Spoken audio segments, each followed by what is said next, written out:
හයි ඔන්න විසඳුම සරලයි අරගෙන ආයෙත් අපි ඔයගලන්ගේ නිවසට ආවා. ඉතින් බොහොම ස්තුතියි ඔයගලන්ට අපේ කම්මැලිකමට මට්ටුවක් කියන එපිසෝඩ් එකට ඔයගොල්ලෝ ලබා දුන්නු ප්‍රතිචාර ගැන.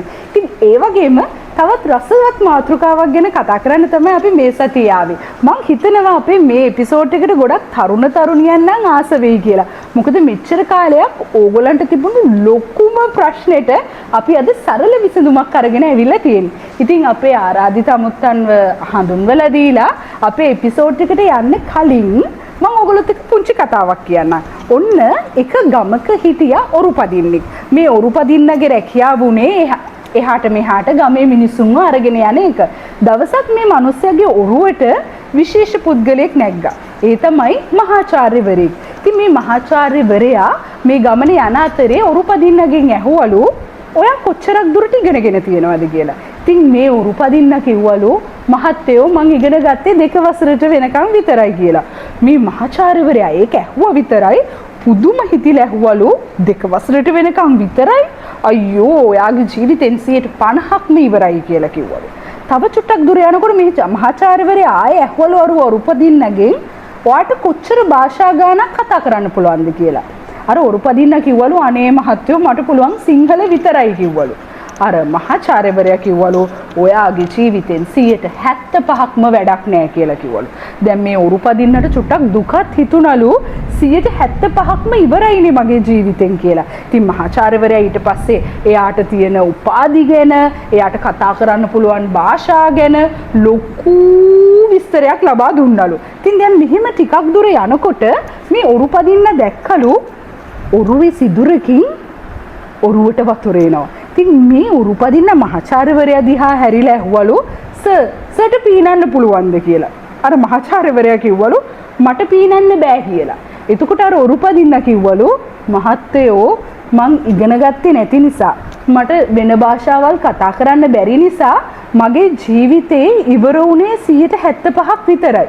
හැබැයි දැන් මහත්තයට පීනන්න බැරි හින්දා මහත්තයාගේ ජීවිතේ නම් 100%ක්ම ඉවරයි කියලා ඔරුපදින්න ගඟට පැනලා පීනගෙන ගියාලු. මේ කතාවෙන් මොකක්ද අපිට ඉගෙන ගන්න තියෙන්නේ? මේ කතාව අපිට අධ්‍යාපන ක්‍රමය ගැන පුංචි ඉඟියක් දෙනවා නේද? හැකියාවන් ගැන පුංචි ඉඟියක් දෙනවා නේද?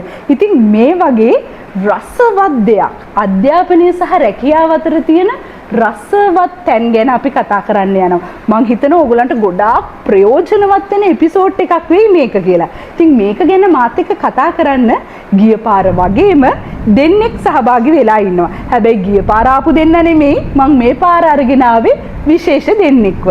ඉතින් අපි අඳුනගමු මේ දෙන්න කවුද කියලා. හෙලෝ උජිත හෙලෝ මෙතුෂලා. ඉතින් අද මේ දෙන්න තමයි අපිත් එක්ක මුළු එපිසෝඩ් එක පුරාම සහභාගී වෙන්නේ. ඉතින් උජිත අපිට පොඩි හැඳින්වීමක් කරන්නකෝ ආගේ රැකියාව මොකක්ද ඒ සම්බන්ධව?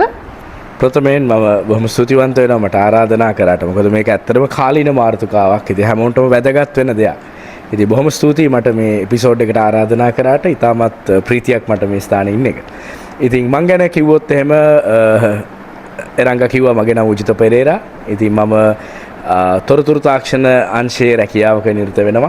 දැන් අවුරුදු 15ක් තිස්සේ ශ්‍රේෂ්ඨ නියුතු වෙලා ඉන්නවා. ඒ කියන්නේ අවුරුදු 15ක් එකම ශ්‍රේෂ්ඨේ. අවුරුදු 15ක් එකම ශ්‍රේෂ්ඨ. වෙන රස්සාවක් කරන්න මම දන්නේ නැහැ. මම දන්නේ තොරතුරු තාක්ෂණ අංශයේ විතරයි. සමහරලාට මම මුද්‍රකාංග ඉංජිනේරුවෙක් විදිහට වැඩ කරා, සොෆ්ට්වෙයාර් ඉංජිනේර කෙනෙක් විදිහට වැඩ කරා. ඊට පස්සේ මම දත්ත විශේෂඥයෙක් විදිහට වැඩ කරා. දැන් මම දත්ත විශේෂඥයෙක් සහ දත්ත ඉංජිනේරුවෙක් විදිහට ප්‍රධාන පෙළේ ආයතනයක රැකියාව නිරත වෙනවා. අවුරුදු 15ක් එකම ශාස්ත්‍රය. අපිටත් බොහොම සන්තෝෂයි ඔයා වගේ කෙනෙක් අපේ එපිසෝඩ් එකට සම්බන්ධ වෙච්ච එක ගැන. හරි. මෙතුෂලා අපිට ඔයා ගැන පොඩි විස්තරයක් කියන්නකෝ. මගේ නම මෙතුෂලා. මගේ වයස අවුරුදු 25යි. 25යි. ඔව්. මම HR ඩිග්‍රී එකක් සම්පූර්ණ කළා තියෙනවා. ඒ වගේම 25ට ඔයා HR ඩිග්‍රී එකක් සම්පූර්ණ කළා තියෙනවා. ඒ වගේම මගේ ජෙනරල් MBA එක අවසාන කාලේ තමයි මම දැන් ඉන්නේ. ඉතින් තා පොඩි දවසයි. ඒතර ජෙනරල් MBA එකත් අවසන්. ඒ වගේම මම පෞද්ගලික අංශයක sannivedana කළමනාකරණය පැත්තෙන් මම රැකියාවේ නිරත වෙනවා.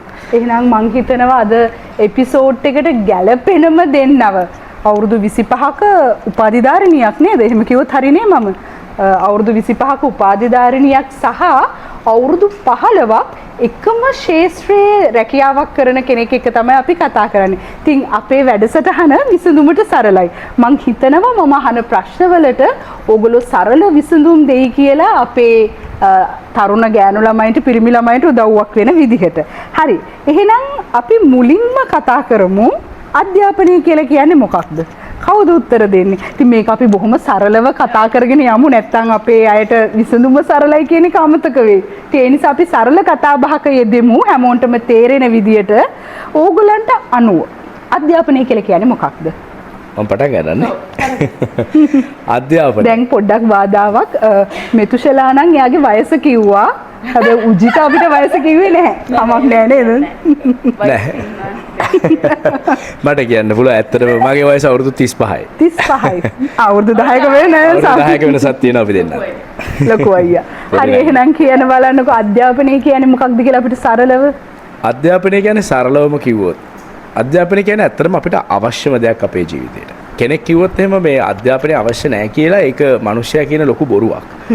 මොකද අධ්‍යාපනය කියන එක අපිට අත්‍යවශ්‍ය දෙයක් අපේ ජීවිතේට. ඉතින් මම දකින විදියට අධ්‍යාපනය කියන දේ අපි අර්ථකථනය කරොත් මොකක්ද කියලා මම දකින විදියට මේ ස්කිල් එකක් ඩෙවලොප් කරගන්න එක තමයි අධ්‍යාපනය කියලා කියන්නේ. එතකොට ඒ කියන්නේ සරලවම ඔයා කියන්නේ අධ්‍යාපනය කියලා කියන්නේ ස්කිල් එකක් කියන්නේ නිපුණතාවයක්. නිපුණතාවය. ඒ කියන්නේ අපි ගාව තියෙන මොනවම හරි නිපුණතාවයක් අපි වර්ධනය කරගන්න එක තමයි ඔයාට අනුව අධ්‍යාපනය. මට අනුව අධ්‍යාපනය කියන්නේ. මොකද අපි මේ ස්කිල් එක වර්ධනය කරගන්න නැත්නම් නිපුණතාවය වර්ධනය කරගන්නවා කියලා කියන්නේ අපි ලබා ගන්න අධ්‍යාපනය අපි තවත් පුළුල් කරගන්න. ඒ වගේ තමයි අපේ දැනුම අපි තවත් පුළුල් කරගන්නවා අපිට ඒක පහුකාලීනව පාවිච්චි කරන්න පුළුවන් විදියට. සරලවම කිව්වොත් අපිට පහුකාලීනව සල්ලි කරන්න පුළුවන් විදියට අපි ඒ දේ තියුණු කරගන්නවා කියන එක තමයි මම අධ්‍යාපන විදියට දකින්නේ. මම හිතන්නේ ඒක ගොඩක්ම සරලව තේරුණා. අපේ අයට ගොඩක්ම සරලව තේරුණා. ඉතින් මෙතුෂලාට මොන හරි එකට එකතු කරන්න දෙයක් තියෙනවද?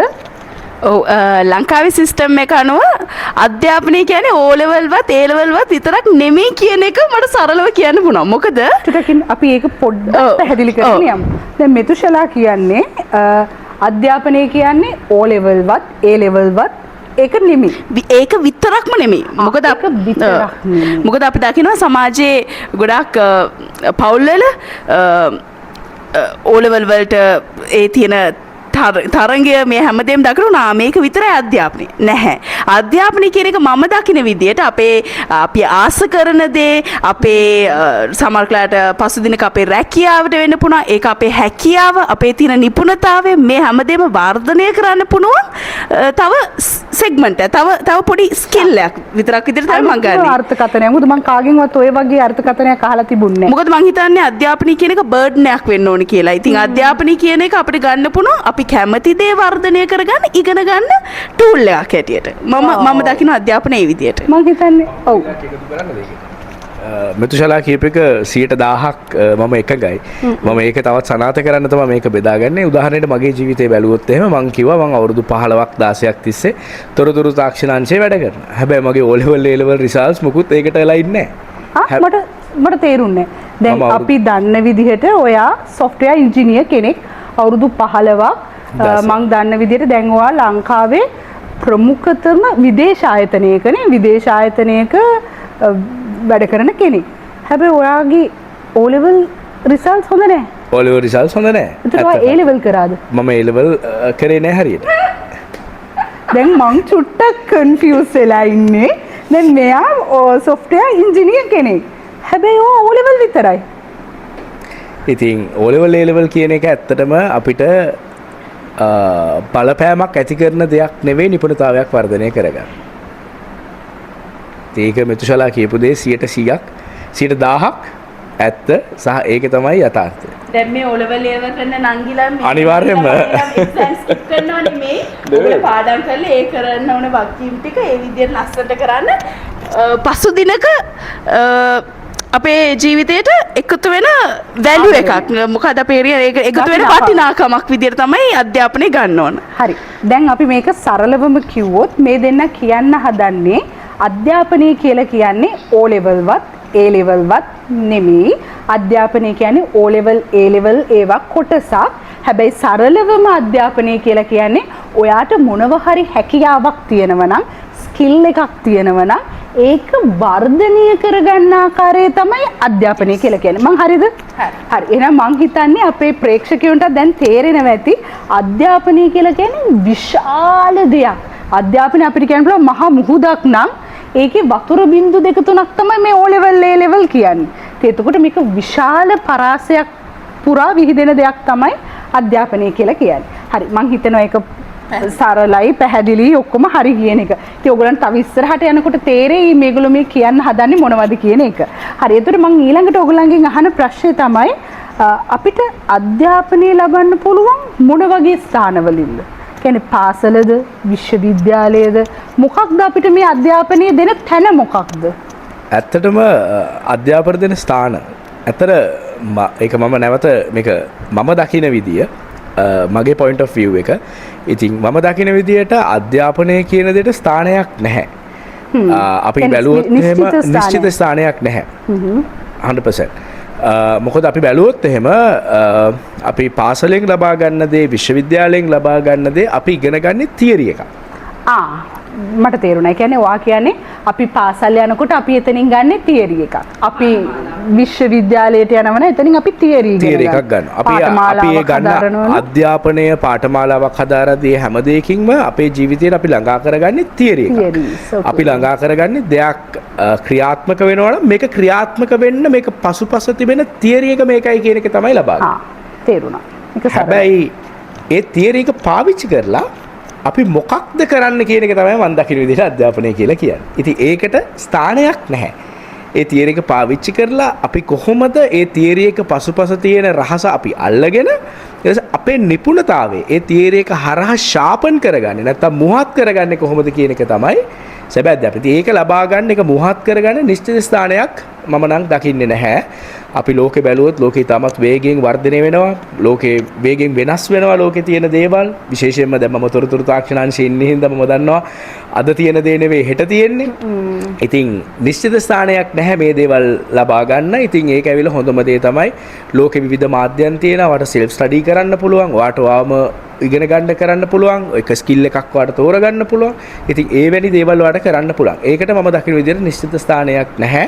ඉතින් තමන් කාලේ වැය කරන විදිය සහ තමන් පාවිච්චි කරන සම්පත්, තමන්ගේ අවට තියෙන සම්පත් තමන් කොහොමද ඉෆෙක්ටිව්ලි පාවිච්චි කරන්න කියන එක අනුව තමයි ඒ දේ තීරණය වෙන්නේ.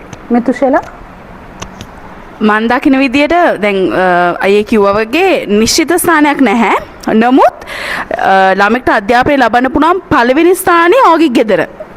මොකද ගොඩාක් අය හිතනවා හොඳ ඉස්කෝලේකට ගියා කියලා, හොඳ යුනිවර්සිටි එකකට ගියා කියලා. සමහරట్లాට ඔය ආශ්‍රය කරන යාළුවෝ හොඳ නිසා, සමහරట్లాට ඔයා අඳින පළඳින දේ මේ හැමදේම හොඳ නිසා ඔය හොඳ අධ්‍යාපනයක් ලබනවා වෙන්නේ නැති කියලා නැහැ. මං හිතන්නේ අම්මා තාත්තට මුලින්ම ස්කූල් ඇප්ලිකේෂන් එකක් දාන්න කලින්, නර්සරි එකකට ඇප්ලිකේෂන් එකක් දාන්න කලින්, උසස් අධ්‍යාපනයට ගිහලා ඔව රෙජිස්ටර් කරන්න කලින් මං හිතනවා නිවස තමයි මුලින්ම ඔයාට අධ්‍යාපනය දෙන ස්ථානය කියලා. මොකද ඒ බේසික්ස් නැතුව මං හිතන්නේ ඔයා ගිහිල්ලා පොතපත කටපාඩම් කරන එක, කටපාඩම් කරලා එක දිගට කම්පිටිටිව්ලි එක්සෑම්ස් ලියන එක, එක්සෑම්ස් ලියලා A B C මේ හැම අකුරෙම ඔයා ඔයගේ රිපෝට් කාඩ්ස් පෙන්නන එක මේ අධ්‍යාපනයට වඩා මං කියන්නේ නිශ්චිත ස්ථානයක් නම් ඒ ඔයගේ නිවසින්ම තමයි ඔයා මුලින්ම අධ්‍යාපනය ලබන්නේ. මම මෙහෙම කිව්වොත් ඔය දෙන්න එකඟ වෙනවද කියලා බලන්න. අධ්‍යාපනයේ කේන්ද්‍රස්ථානය තමයි මගේ අධ්‍යාපනයේ කේන්ද්‍රස්ථානය තමයි මම. ඒ කියන්නේ මට තියෙන උනන්දුව, මට තියෙන කැපවීම අනුව තමයි මගේ ඉගෙනීමේ මට්ටම තීරණය වෙන්නේ සහ මම කොතනටද යන්නේ කියන එක තීරණය වෙන්නේ. ඒක හරියද? මොකද ඔය දෙනගේ කතාවෙන් ඒක ඇත්තටම 100%ක් එකඟ වෙන්න පුළුවන් දෙයක්. ඒකයි මම මෙතු ඒක ලස්සනට කිව්වා තමන්ගේ නිවස තමයි ප්‍රමුඛ ස්ථානය. ඉතින් මම කියන්න උත්සාහ කරෙත් අපි සෙල්ෆ් ස්ටඩි කරගන්නේ කොහොමද? තමන් කොච්චර දුරකට තමන්ගේ කාලය වැය කරන්න ලෑස්තිද ඒකට? තමන්ගේ ශ්‍රමය කොච්චර දුරකට තමන් වැය කරන්න ලෑස්තිද? ඒ වගේම තමන්ගේ සම්පත් රිසෝසස් කොච්චර දුරකට ඒකට පාවිච්චි කරන්න ලෑස්තිද කියන එක මත තමයි තීරණය වෙන්නේ. තමන්ගේ ස්කිල් එක නැත්නම් අපි මේ කියන නිපුණත්වය කොච්චර දුරකට මුවහත් වෙනවද කියන. ඒ වගේ තමයි මෙතු කිව්වා වගේ තමන්ගේ නිවසේ වටපිටාව කොච්චර දුරකට ඒකට සකස් වෙලා තියෙනවද කියන. මම නිකන් ප්‍රායෝගික ප්‍රශ්නයක් ඔය දෙන්නගෙන් අහන්න. මුලින්ම අපි මෙතුෂලාගෙන් හමු. මෙතුෂලා අධ්‍යාපනය ලැබුණු ස්ථාන මොනවද? පළවෙනියෙන්ම මගේ ගෙදර. මං කිව්වා වගේ මගේ ගෙදර. මොකද මගේ ගෙදර අධ්‍යාපනයට තියෙන්නේ හරි chill relax පරිසරයක්. ඒ කියන්නේ ඔයාගේ දෙමව්පියන්ගේ මොකට ප්‍රෙෂර් එකක් නැහැ. ඒක zero pressure. හරිද? ඉතින් මං හරි blessed ඒකට. ඉතින් නමුත් මට මම කවුද කියන එක මට තේරුම් ගන්න වෙලාව තිබ්බා ඒක නිසා. දැන් මෙතනින් පොඩි ආයෙත් අපි වෙන තැනකට යනවා. දැන් මෙතුෂලා කිව්වා මම කවුද කියලා ඔයාට තේරුම් ගන්න වෙලාවක් තිබුණා කියලා. ඒක අධ්‍යාපනයට සම්බන්ධද? ඔව් මොකද දැන් රංගක කියවනේ දැන් අධ්‍යාපනය කියන්නේ තමන් ගෙන් ඉගෙන ගන්න පුළුවන් දේවල් ගොඩක් තියෙනවා කියලා. ඉතින් අපිට අධ්‍යාපනයේ ප්‍රෙෂර් එකක් ඒ දේවල් නැති වෙන කොටදී අපිට තියෙන පොඩි කාලයක් අපි කවුද? අපිට මොනවද පුණුවන්? අපේ හැකියාව මොනවද? අපි කැමති දේ මොනවද? සමහර වෙලාවට අපිට කොච්චර ප්‍රෙෂර් එකක් තියෙනවද අධ්‍යාපනයට කිව්වොත් අපි කැමති මොනවද කියලාවත් දන්නේ නැහැ. අකමැති මොනවද කියලාවත් දන්නේ නැහැ. සබ්ජෙක්ට් 9ක් තියෙනවා 9ම කරනවා. අපි ඒ සබ්ජෙක්ට් 9 අර මිනිත්තු යම් කිසි කාලයක් කියනවා මගේ ආසම සබ්ජෙක්ට් එකේ හිස්ටරි ටික කාලයක් යනකොට මොකක්ද ආස නැති කියලා හිතෙන්නේ නැත්තරමට ප්‍රෙෂර් එකක් තියෙනවා. නමුත් අපි ගැන තේරුම් ගන්න අපිට වෙලාව තියෙනකොට අපි කවුද කියන එක තේරුම් ගන්න වෙලාව තියෙනකොට අපි දන්නා අපි මෙහෙම තමයි ඉගෙන ගන්න යන්නේ කියලා. ඉතින් මං හිතන විදියට අධ්‍යාපනය කියන එක ෆ්‍රී වෙන්න ඕන දෙයක්. ඒක අපි හරි රිලැක්ස් එකේ කරන්න ඕන දෙයක්. අපි කැමති දේ කරගෙන ඒ නිපුණතාවය අපි තව පොලිෂ් කරගෙන එදිනෙදා ජීවිතේදී අපිට ඒක පුළුවන් ප්‍රැක්ටිකලි ඒක නැත්නම් ප්‍රායෝගිකව ඒක නිදහස් කරන්න. සමහරట్లాට අධ්‍යාපන කියන දේ දකින්න පුළුවන් ඔයා නිවසෙන් එළියට ගිහිල්ලා කෙනෙක් එක්ක කතා කරන විදියට. කෙනෙක් එක්ක සමහරట్లాට වැඩිහිටියෙක්ට ගරු කරන විදියට. සමහරట్లాට ගිහලා පුටුවක ඉඳන් ඉන්න විදියට. සමහරట్లాට ඔයා ඇඳගෙන යන පළඳින විදියට. මේක අධ්‍යාපනයෙන් සමහරట్లాට එතරම් අධ්‍යාපනයේ ෂෝකේස් වෙනවා. ඉතින් නමුත් අපි හිතන්නේ පොත පාඩම් කරන එක, කටපාඩම් කරන එක, ටියුෂන් ආයි පැලෙන්න යන එක මේක තමයි අධ්‍යාපනය කියලා. මගේ ඊට වඩා සර්කල් එකක් ඊට වඩා ලොකු දෙයක් තියෙනවා අපි දකින්නේ නැති. මම පොඩි දෙයක් කියන්නම් දැන් මේක ඉදිරියට යන ඉස්සෙල්ලා මම මේක පටන් ගන්නකොට කිව්වා මේ එපිසෝඩ් එක වැදගත් වෙන්නේ මේ අපේ තරුණ ගෑනු ළමයි පිරිමි ළමයින්ට කියලා. හැබැයි දැන් මට හිතෙනවා මේක වැඩියෙන්ම වැදගත් වෙන්නේ ගෙදරින් අපේ අම්මලා තාත්තලාට කියලා. අනිවාර්යෙන්. දැන් මම මෙහෙම දෙයක් කරන්නම්. අපිට මේක ගැන කතා කරන්න ගොඩාක් දේවල් තියෙනවා. ඉතින් මම ඕගොල්ලන්ව මේ කරේ චුට්ටක් ඕගොල්ලන්ට මේක ගැන ආසාවක් ඇති කරා. ඉතින් මම හිතනවා දැන් අපේ තරුණ ගෑනු ළමයි පිරිමි ළමයින්ට හරි ආස වෙයි. මොකද කවදාවත් මම හිතන්නේ ඒගොල්ලෝ මෙච්චර කාලයක් දැක්කේ නැති පැත්තකට ඕගොල්ලෝ ඒගොල්ලන්ව අරගෙන යනවා. සහ අපේ දෙමව්පියෝ නොදකපු පැත්තකට ඕගොල්ලෝ ඒගොල්ලන්ව අරගෙන යනවා. ඉතින් ඒ හින්දා අපි මෙහෙම කරමු. අපි මේ එපිසෝඩ් එක මෙතනින් නවත්තමු. නවත්තලා අපි ඊළඟ පාර අපි තව එපිසෝඩ් එකකින් කතා කරමු. ඊළඟ එපිසෝඩ් එකකින් කතා කරමු රැකියාවයි අධ්‍යාපනයයි අතර තියෙන සම්බන්ධතාවය. ඉතින් බොහොම ස්තුතියි අපේ වැඩසටහන නරඹනවට. ඕගොල්ලන්ටත් මේ ගැන ප්‍රශ්න තියෙනවා නම් මේ රැකියාවයි අධ්‍යාපනයයි අතර හිර වෙලා ජීවිතේ එපා වෙලා නම් ඔයාට තියෙන්නේ. ඔයාට ප්‍රශ්න මේක ලොකු ප්‍රශ්නයක් වෙලා තියෙනවා නම් ඇත්තටම මේක ලොකු ප්‍රශ්නයක් දැන් තරුණියන්ට. අනික තව පොඩි දෙයක් තියෙනවා. දැන් අපි ගොඩක් කියපු දේවල් සමහරවල් ළමයිට හරි සතුටු ඇති. හැබැයි නමුත් ඒකේ පැතිකඩ දෙකක් තියෙනවා. එකක් අපි ඉගෙන ගන්න කටයුතුත් හරියටම කරන්න ඕනේ. ඒක අපි මේ ස්ථානවල වල ඉන්නේ. ඉගෙන ගන්න සමහරట్లాට ෆෝචුනේට් නැති. ඉගෙන ගන්න අපහසු අය ඇති. බැරිකම ඇති. නමුත් ඉගෙන ගන්න පුණුවන්කම තියාගෙන රිසෝසස් ළඟ තියාගෙන අර කලින් එපිසෝඩ් එකේ වගේ කම්මැලි සෙට් එක මේක ප්‍රයෝජන කරගන්න එපා. පාඩම් කරන්න ෆෝකස් එකක් තියාගන්න ඒ එල්ලට යන්න. ඒක කවදාරි වට ඉතුරු වෙන දේ. ඉතින් ඒක මගේ අරගන්න එපා. නැත්නම් ඊළඟ එපිසෝඩ් එකට කලින් අක්කේ පොත්පත් ටික නවල කරලා අම්මලා තාත්තලා අපිට පරි. හරි. එහෙනම් අපි ඊළඟ පාර කතා කරමු මේ රැකියාවයි අධ්‍යාපනය අතර තියෙන සම්බන්ධතාවය. මම විශේෂයෙන්ම ආරාධනා කරනවා ආදරෙන් අපේ දෙමව්පියන්ට මේ එපිසෝඩ් එක අහන්න කියලා. මොකද මේ ඉන්නේ ජීවිතේ දිනපු තරුණෙක් සහ තරුණියක්. ඉතින් ඒගොල්ලන්ගේ පෞද්ගලික අත්දැකීම තමයි මේ බෙදාගන්නේ අපිත් එක්ක. ඒක ඔබේ දරුවව ගොඩනගන්න ඔබට ප්‍රයෝජනවත් වෙයි. ඉතින් ඒ නිසා මම ඔයගලගෙන් ඉල්ලනවා මොන හරි ප්‍රශ්නයක් තියෙනවා නම් මේ වීඩියෝ එකට පහලින් කමෙන්ට් කරන්න මොකක්ද ඔයගලන්ගේ ප්‍රශ්නේ කියලා. අපි ඒ වලටත් ඔයගලන්ට විසඳුම් දෙන්න ලෑස්ති වෙලා ඉන්නවා. ඉතින් සරලවම අධ්‍යාපනය කියලා කියන්නේ ඔයාට තියෙන හැකියාව දියුණු කරගන්න එක. සහ මෙතුෂෙලා කිව්වා වගේ අධ්‍යාපනය කියන්නේ ඔයා කවුද කියලා හඳුනගන්න එක. ඉතින් එහෙනම් ඊළඟ එපිසෝඩ් එකෙන් ආයෙත් අපි හම්බ වෙමු. එතකන් අපිව ලයික් කරන්න, කමෙන්ට් කරන්න, ෂෙයා කරන්න, විශේෂයෙන්ම අපිව සබ්ස්ක්‍රයිබ් කරලා අපිත් එක්කම රැඳිලා ඉන්න. බොහොම ස්තුතියි.